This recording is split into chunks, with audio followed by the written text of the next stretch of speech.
Good evening, listener, and welcome to Mr. Spike's Bedtime Stories. I do hope you are sitting comfortably. You are? Very good. Then I shall begin tonight's tale.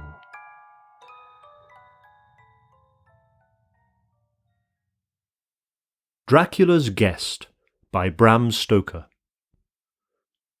When we started for our drive, the sun was shining brightly on Munich, and the air was full of the joyousness of early summer. Just as we were about to depart, Herr Delbruck, the maitre d'hotel of the Quatre Saisons where I was staying, came down bareheaded to the carriage, and after wishing me a pleasant drive, said to the coachman, still holding his hand on the handle of the carriage door, "Remember you are back by nightfall. The sky looks bright, but there is a shiver in the north wind that says there may be a sudden storm. But I am sure you will not be late." Here he smiled and added, "For you know what night it is." Johann answered with an emphatic "Ja, mein Herr," and touching his hat drove off quickly.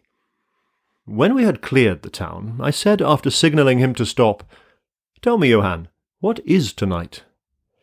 He crossed himself as he answered laconically, "Walpurgisnacht." Then he took out his watch, a great old-fashioned German silver thing as big as a turnip, and looked at it with his eyebrows gathered together and a little impatient shrug of his shoulders. I realized that this was his way of respectfully protesting against the unnecessary delay, and sank back in the carriage, merely motioning him to proceed. He started off rapidly, as if to make up for lost time. Every now and then the horses seemed to throw up their heads and sniff the air suspiciously. On such occasions I often looked round in alarm. The road was pretty bleak, for we were traversing a sort of high, wind-swept plateau. As we drove, I saw a road that looked but little used, and which seemed to dip through a little winding valley. It looked so inviting that even at the risk of offending him I called Johann to stop. And when he had pulled up, I told him I would like to drive down that road. He made all sorts of excuses, and frequently crossed himself as he spoke.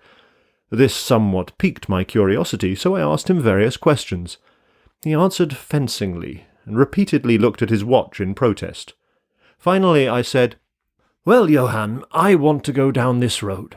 I shall not ask you to come unless you like, but tell me why you do not like to go, that is all I ask." For answer he seemed to throw himself off the box, so quickly did he reach the ground. Then he stretched out his hands appealing to me, and implored me not to go. There was just enough of English mixed with the German for me to understand the drift of his talk. He seemed always just about to tell me something, the very idea of which evidently frightened him, but each time he pulled himself up, saying, as he crossed himself, "Walpurgisnacht." I tried to argue with him, but it was difficult to argue with a man when I did not know his language. The advantage certainly rested with him, for although he began to speak in English, of a very crude and broken kind, he always got excited and broke into his native tongue, and every time he did so he looked at his watch. Then the horses became restless and sniffed the air. At this he grew very pale, and looking around in a frightened way, he suddenly jumped forward, took them by the bridles, and led them on some 20 feet. I followed and asked why he had done this. For answer he crossed himself, pointed to the spot we had left, and drew his carriage in the direction of the other road, indicating a cross, and said first in German and then in English, "Buried him what killed themselves." I remembered the old custom of burying suicides at crossroads. Ah, I see. A suicide. How interesting. But for the life of me I could not make out why the horses were frightened. Whilst we were talking, we heard a sort of sound between a yelp and a bark. It was far away, but the horses got very restless, and it took Johann all his time to quiet them. He was pale and said, "It sounds like a wolf, but yet there are no wolves here now." "No?" I said, questioning him. "Isn't it long since the wolves were so near the city?" "Long, long," he answered, "in the spring and summer. But with the snow, the wolves have been here not so long." Whilst he was petting the horses and trying to quiet them, dark clouds drifted rapidly across the sky. The sunshine passed away, and a breath of cold wind seemed to drift past us. It was only a breath, however, and more in the nature of a warning than a fact, for the sun came out brightly again. Johann looked under his lifted hand at the horizon and said, "The storm of snow, he comes before long time." Then he looked at his watch again, and straightway holding his reins firmly, for the horses were still pawing the ground restlessly and shaking their heads, he climbed to his box as though the time had come for proceeding on our journey. I felt a little obstinate, and did not at once get into the carriage. "Tell me," I said, "about this place, where the road leads," and I pointed down. Again he crossed himself, and mumbled a prayer before he answered, "It is unholy." "What is unholy?" I inquired. "The village." "Then there is a village?" "No, no. No one lives there hundreds of years." My curiosity was piqued. "But you said there was a village." "There was." "Where is it now?" Whereupon he burst out into a long story in German and English, so mixed up that I could not quite understand exactly what he said, but roughly I gathered that long ago, hundreds of years, men had died there and been buried in their graves, and sounds were heard under the clay, and when the graves were opened, men and women were found rosy with life, and their mouths red with blood. And so, in haste to save their lives, ay, and their souls, and here he crossed himself, those who were left fled away to other places, where the living lived, and the dead were dead, and not something. He was evidently afraid to speak the last words. As he proceeded with his narration, he grew more and more excited. It seemed as if his imagination had got hold of him, and he ended in a perfect paroxysm of fear, white-faced, perspiring, trembling, and looking round him as if expecting that some dreadful presence would manifest itself there in the bright sunshine on the open plain. Finally, in an agony of desperation, he cried, "Walpurgisnacht!" and pointed to the carriage for me to get in. All my English blood rose at this, and standing back I said, "You are afraid, Johann. You are afraid. Go home. I shall return alone. The walk will do me good." The carriage door was open. I took from the seat my oak walking-stick, which I always carry on my holiday excursions, and closed the door, pointing back to Munich, and said, "Go home, Johann. Walpurgisnacht doesn't concern Englishmen." The horses were now more restive than ever, and Johann was trying to hold them in, while excitedly imploring me not to do anything so foolish. I pitied the poor fellow. He was deeply in earnest, but all the same I could not help laughing. His English was quite gone now. In his anxiety he had forgotten that his only means of making me understand was to talk my language, so he jabbered away in his native German. It began to be a little tedious. After giving the direction, home, I turned to go down the crossroad into the valley. With a despairing gesture, Johann turned his horses towards Munich. I leaned on my stick and looked after him. He went slowly along the road for a while. Then there came over the crest of the hill a man, tall and thin. I could see so much in the distance. When he drew near the horses, they began to jump and kick about, then to scream with terror. Johann could not hold them in. They bolted down the road, running away madly. I watched them out of sight, then looked for the stranger, but I found that he too was gone. With a light heart, I turned down the side road through the deepening valley to which Johann had objected. There was not the slightest reason that I could see for his objection, and I dare say I tramped for a couple of hours without thinking of time or distance, and certainly without seeing a person or a house. So far as the place was concerned, it was desolation itself. But I did not notice this particularly till, on turning a bend in the road, I came upon a scattered fringe of wood. Then I recognized that I had been impressed unconsciously by the desolation of the region through which I had passed. I sat down to rest myself, and began to look around.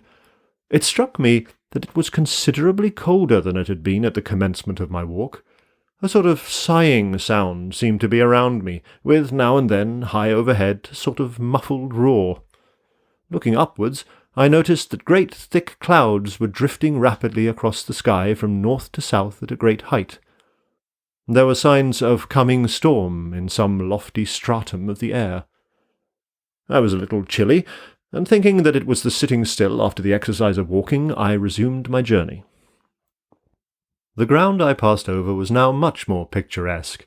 There were no striking objects that the eye might single out, but in all there was a charm of beauty. I took little heed of time, and it was only when the deepening twilight forced itself upon me that I began to think of how I should find my way home. The brightness of the day had gone. The air was cold, and the drifting of clouds high overhead was more marked. They were accompanied by a sort of far-away rushing sound, through which seemed to come at intervals that mysterious cry which the driver had said came from a wolf. For a while I hesitated. I had said I would see the deserted village, so on I went, and presently came on a wide stretch of open country shut in by hills all around. Their sides were covered with trees which spread down to the plain, dotting in clumps the gentler slopes and hollows which showed here and there. I followed with my eye the winding of the road, and saw that it curved close to one of the densest of these clumps and was lost behind it. As I looked, there came a cold shiver in the air, and the snow began to fall. I thought of the miles and miles of bleak country I had passed, and then hurried on to seek the shelter of the wood in front. Darker and darker grew the sky, and faster and heavier fell the snow, till the earth before and around me was a glistening white carpet, the further edge of which was lost in misty vagueness. The road was here but crude, and when on the level its boundaries were not so marked as when it passed through the cuttings, and in a little while I found I must have strayed from it, for I missed underfoot the hard surface, and my feet sank deeper in the grass and moss. Then the wind grew stronger and blew with ever-increasing force till I was fain to run before it. The air became icy cold, and in spite of my exercise I began to suffer. The snow was now falling so thickly and whirling around me in such rapid eddies that I could hardly keep my eyes open. Every now and then the heavens were torn asunder by vivid lightning, and in the flashes I could see ahead of me a great mass of trees, chiefly yew and cypress, all heavily coated with snow. I was soon amongst the shelter of the trees, and there, in comparative silence, I could hear the rush of the wind high overhead. Presently the blackness of the storm had become merged in the darkness of the night. By and by the storm seemed to be passing away. It now only came in fierce puffs or blasts. At such moments the weird sound of the wolf appeared to be echoed by many similar sounds around me. Now and again, through the black mass of drifting cloud, came a straggling ray of moonlight, which lit up the expanse, and showed me that I was at the edge of a dense mass of cypress and yew trees. As the snow had ceased to fall, I walked out from the shelter and began to investigate more closely. It appeared to me that, amongst so many old foundations as I had passed, there might be still standing a house in which, though in ruins, I could find some sort of shelter for a while. As I skirted the edge of the copse, I found that a low wall encircled it, and following this I presently found an opening. Here the cypresses formed an alley, leading up to a square mass of some kind of building. Just as I caught sight of this, however, the drifting clouds obscured the moon, and I passed up the path in darkness. The wind must have grown colder, for I felt myself shiver as I walked, but there was hope of shelter, and I groped my way blindly on. I stopped, for there was a sudden stillness. The storm had passed, and perhaps in sympathy with nature's silence, my heart seemed to cease to beat. But this was only momentarily, for suddenly the moonlight broke through the clouds, showing me that I was in a graveyard, and that the square object before me was a great massive tomb of marble, as white as the snow that lay on and all around it. With the moonlight there came a fierce sigh of the storm, which appeared to resume its course with a long, low howl as of many dogs or wolves. I was awed and shocked, and felt the cold perceptibly grow upon me till it seemed to grip me by the heart.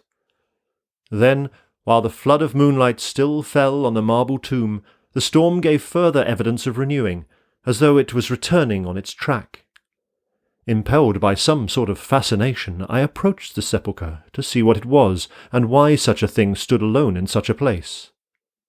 I walked around it, and read over the Doric door in German, Countess Dollingen of Graz, in Styria, sought and found death, 1801.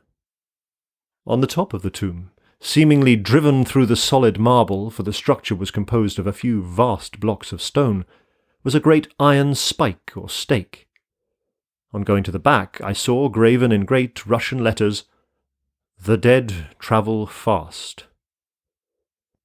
There was something so weird and uncanny about the whole thing that it gave me a turn and made me feel quite faint. I began to wish, for the first time, that I had taken Johann's advice. Here a thought struck me, which came under almost mysterious circumstances, and with a terrible shock.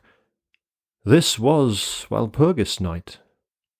Walpurgis night, when, according to the belief of millions of people, the devil was abroad, when the graves were opened and the dead came forth and walked, when all evil things of earth and air and water held revel. This very place the driver had specially shunned. This was the depopulated village of centuries ago. This was where the suicide lay. And this was the place where I was alone, unmanned, shivering with cold in a shroud of snow, with a wild storm gathering again upon me. It took all my philosophy, all the religion I had been taught, all my courage not to collapse in a paroxysm of fright. And now a perfect tornado burst upon me.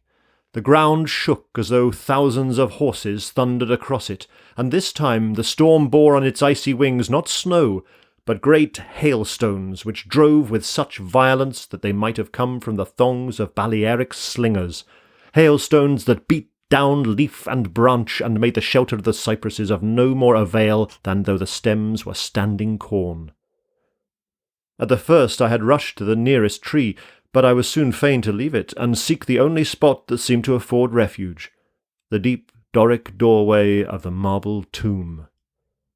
There, crouching against the massive bronze door, I gained a certain amount of protection from the beating of the hailstones, for now they only drove against me as they ricocheted from the ground and the side of the marble. As I leaned against the door, it moved slightly and opened inwards. The shelter of even a tomb was welcome in that pitiless tempest, and I was about to enter it when there came a flash of forked lightning that lit up the whole expanse of the heavens.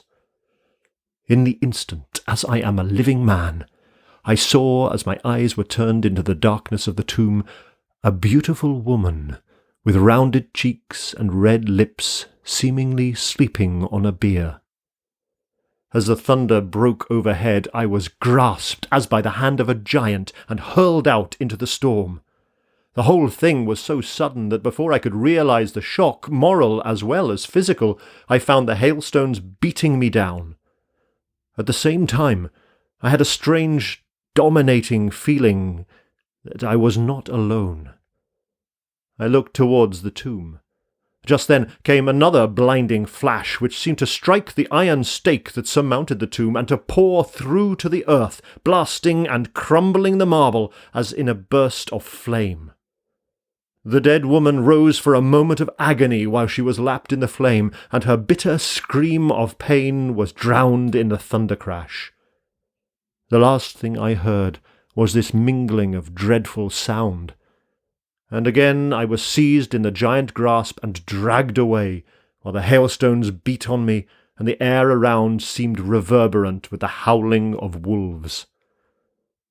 The last sight that I remembered was a vague, white, moving mass, as if all the graves around me had sent out the phantoms of their sheeted dead, and that they were closing in on me through the white cloudiness of the driving hail.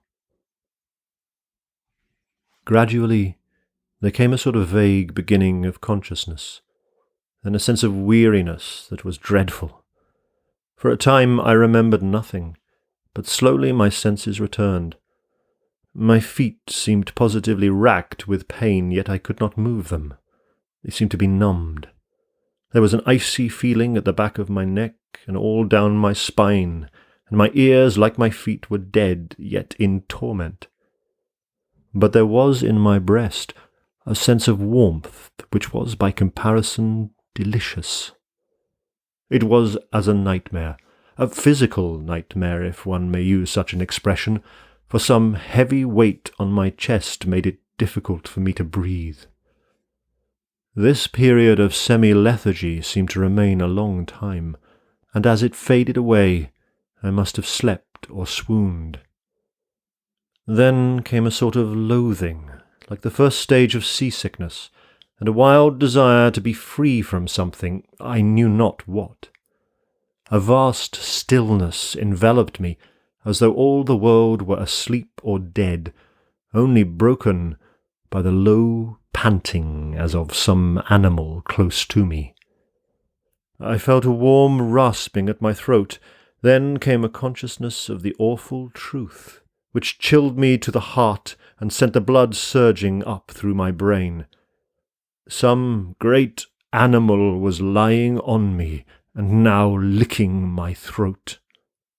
I feared to stir, for some instinct of prudence bade me lie still. But the brute seemed to realize that there was now some change in me, for it raised its head.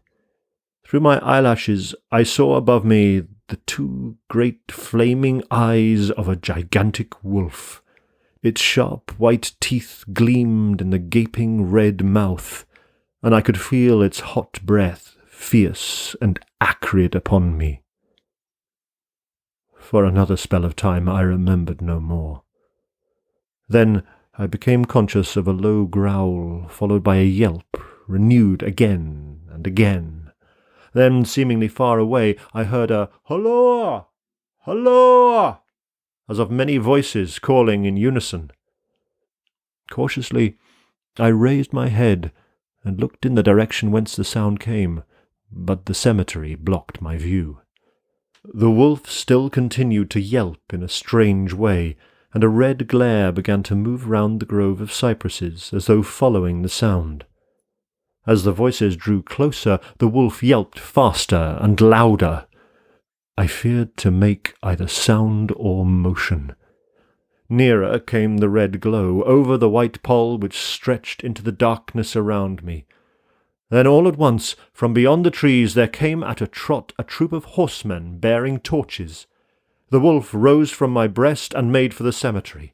I saw one of the horsemen, soldiers by their caps and their long military cloaks, raise his carbine and take aim. A companion knocked up his arm, and I heard the ball whiz over my head. He had evidently taken my body for that of the wolf. Another sighted the animal as it slunk away, and a shot followed. Then, at a gallop, the troop rode forward, some towards me, others following the wolf as it disappeared amongst the snow-clad cypresses. As they drew nearer, I tried to move, but was powerless, although I could see and hear all that went on around me. 2 or 3 of the soldiers jumped from their horses and knelt beside me. One of them raised my head and placed his hand over my heart. "Good news, comrades," he cried. "His heart still beats." Then some brandy was poured down my throat. It put vigour into me, and I was able to open my eyes fully and look around. Lights and shadows were moving among the trees, and I heard men call to one another. They drew together, uttering frightened exclamations, and the lights flashed as the others came pouring out of the cemetery pell-mell like men possessed. When the further ones came close to us, those who were around me asked them eagerly, "Well, have you found him?" The reply rang out hurriedly, "No, no, come away, quick, quick! This is no place to stay, and on this of all nights." "What was it?" was the question, asked in all manner of keys. The answer came variously and all indefinitely, as though the men were moved by some common impulse to speak, yet were restrained by some common fear from giving their thoughts. Indeed," gibbered one whose wits had plainly given out for the moment. "A wolf, and yet not a wolf," another put in shudderingly. "No use trying for him without the sacred bullet," a third remarked in a more ordinary manner. "Serve us right for coming out on this night. Truly, we have earned our 1,000 marks," were the ejaculations of a fourth. "There was blood on the broken marble," another said after a pause. "The lightning never brought that there. And for him, is he safe? Look at his throat. See, comrades, the wolf has been lying on him and keeping his blood warm." The officer looked at my throat and replied, "He is all right. The skin is not pierced. What does it all mean? We should never have found him but for the yelping of the wolf." "What became of it?" asked the man who was holding up my head, and who seemed the least panic-stricken of the party, for his hands were steady and without tremor. On his sleeve was the chevron of a petty officer. "It went to its home," answered the man whose long face was pallid, and who actually shook with terror as he glanced around him fearfully. "There are graves enough there in which it may lie. Come, comrades, come quickly, let us leave this cursed spot." The officer raised me to a sitting posture as he uttered a word of command. Then several men placed me on a horse. He sprang to the saddle beside me, took me in his arms, gave the word to advance, and turning our faces away from the cypresses, we rode away in swift military order. As yet my tongue refused its office, and I was perforce silent. I must have fallen asleep, for the next thing I remembered was finding myself standing up, supported by a soldier on each side of me. It was almost broad daylight, and to the north a red streak of sunlight was reflected like a path of blood over the waste of snow. The officer was telling the men to say nothing of what they had seen, except that they found an English stranger guarded by a large dog. "Dog? That was no dog," cut in the man who had exhibited such fear. "I think I know a wolf when I see one." The young officer answered calmly, "I said a dog." "Dog," reiterated the other ironically. It was evident that his courage was rising with the sun, and pointing to me he said, "Look at his throat. Is that the work of a dog, master?" Instinctively I raised my hand to my throat, and as I touched it I cried out in pain. The men crowded round to look, some stooping down from their saddles, and again there came the calm voice of the young officer. "A dog, as I said. If aught else were said, we should only be laughed at." I was then mounted behind a trooper, and we rode on into the suburbs of Munich. Here we came across a stray carriage, into which I was lifted, and it was driven off to the Quatre Saisons, the young officer accompanying me, whilst a trooper followed with his horse, and the others rode off to their barracks. When we arrived, Herr Delbruck rushed so quickly down the steps to meet me that it was apparent he had been watching within. Taking me by both hands, he solicitously led me in. The officer saluted me, and was turning to withdraw when I recognized his purpose, and insisted that he should come to my rooms. Over a glass of wine, I warmly thanked him and his brave comrades for saving me. He replied simply that he was more than glad, and that Herr Delbruck had at the first taken steps to make all the searching party pleased, at which ambiguous utterance the maître d'hôtel smiled, while the officer pleaded duty and withdrew. "But, Herr Delbruck," I inquired, "how and why was it that the soldiers searched for me?" He shrugged his shoulders, as if in deprecation of his own deed, as he replied, "I was so fortunate as to obtain leave from the commander of the regiment in which I served to ask for volunteers." "But how did you know I was lost?" I asked. "The driver came hither with the remains of his carriage, which had been upset when the horses ran away." "But surely you would not send a search party of soldiers merely on this account?" "Oh, no," he answered. "But even before the coachman arrived, I had this telegram from the boyar whose guest you are." And he took from his pocket a telegram which he handed to me, and I read, "Bistritz. Be careful of my guest. His safety is most precious to me. Should aught happen to him, or if he be missed, spare nothing to find him and ensure his safety. He is English, and therefore adventurous.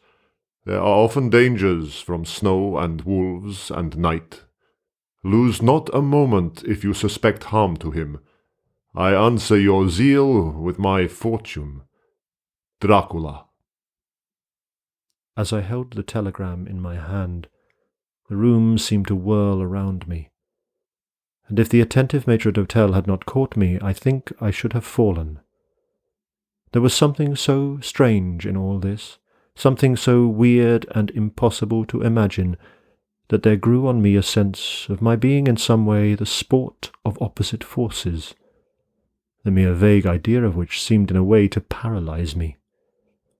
I was certainly under some form of mysterious protection. From a distant country had come in the very nick of time a message that took me out of the danger of the snow sleep and the jaws of the wolf.